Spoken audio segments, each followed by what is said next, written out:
தொடர்ந்து நாடாளுமன்றத்திலும் மக்கள் மன்றத்திலும் இந்தியாவின் எதிர்க்கட்சி தலைவர் திரு ராகுல் காந்தி அவர்கள்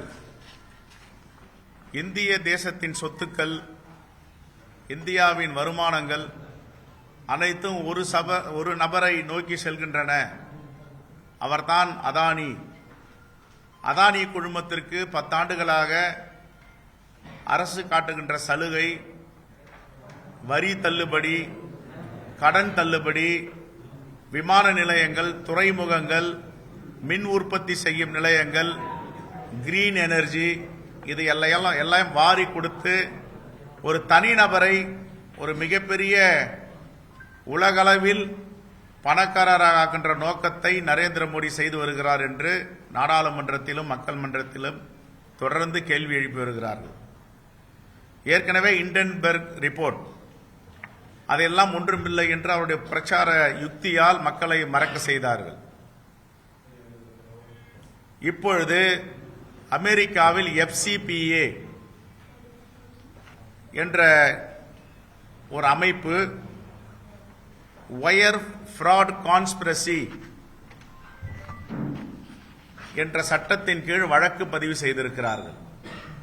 இந்த வழக்கு பதிவு செய்திருப்பது தனிநபர்கள் அல்ல, ஒரு அமைப்பு, வழக்கறிஞர்கள், நீதிமன்றம் இதை தானாக முன்வந்து எடுத்திருக்கிறது. இப்பொழுது பாஜக இதை பற்றி எதுவும் வாய் திறக்கவில்லை. அவர்கள் சொல்லுவதெல்லாம் கௌதம் அதானி மற்றும் 7 கூட்டாளிகள் 2000 கோடி $250 மில்லியன் லஞ்ச திட்டத்தை அரங்கேற்றி இருக்கிறார்கள். 2020-24 இடையான அதானி மற்றும் அவரது கூட்டாளிகள் இந்திய அரசு அதிகாரிகளுக்கு 16,000 கோடி $2 பில்லியன் வருமானம் ஈட்டக்கூடிய ஒப்பந்தங்களை பெறுவதற்கு லஞ்சம் வழங்கியிருக்கிறார்கள் என்று அமெரிக்க நீதிமன்றம் அதானிக்கு பிடி வாரண்ட் பிறப்பித்துள்ளது. இதில் குறிப்பாக ஆந்திரா, சத்தீஸ்கர், ஜம்மு காஷ்மீர், ஒரிசா, ராஜஸ்தான் மற்றும் மகாராஷ்டிரா போன்ற பாஜக ஆளும் மாநிலங்களில் சூரிய ஒளி மின்சாரத்திற்கு சமீபத்திய ஒப்பந்தங்கள் பரிந்துரை செய்யப்பட்டுள்ளன. மோடி அதானி உறவு குறித்து காங்கிரஸ் பேரியக்கம் 100 கேள்விகளை எழுப்பியிருக்கிறது.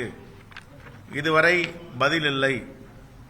விமான நிலையங்கள், துறைமுகங்கள், ஊடக நிறுவனங்கள், மின் உற்பத்தி நிலையங்கள் மற்றும் சிமெண்ட் ஆலைகள் அதானி கையகப்படுத்துவதற்கு வசதியாக இந்த ஏஜென்சிகள் தவறாக பயன்படுத்தியுள்ளன என்று எதிர்க்கட்சி அரசியல் தலைவர்கள் தொடர்ந்து கேள்வி எழுப்பி வருகிறார்கள்.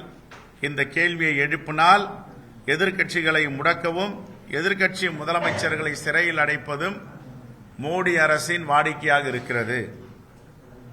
இதனால்தான் அமெரிக்கா போன்ற சர்வதேச அதிகார அமைப்புகள் அதானிக்கு எதிரான விசாரணைகள் வெளிவருகின்றன.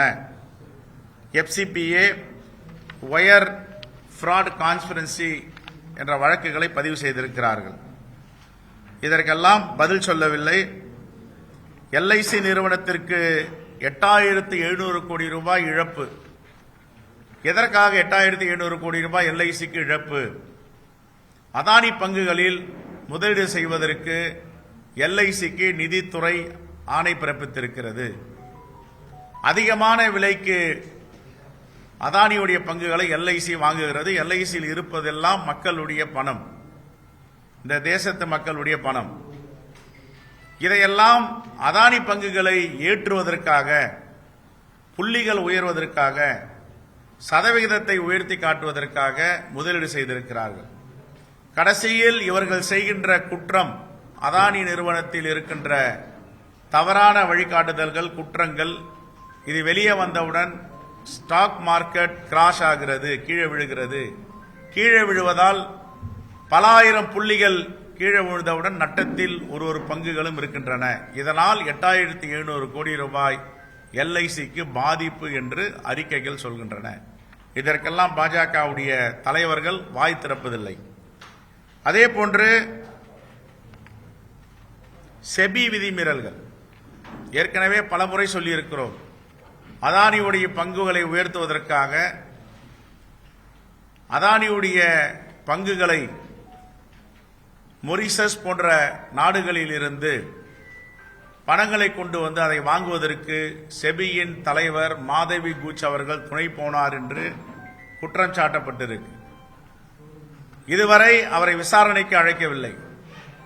எதற்காக விசாரணைக்கு அழைக்காமல் அவரை பாதுகாக்கிறது பாஜக அரசு என்ற கேள்வியை காங்கிரஸ் பேரியக்கம் எழுப்புகிறது.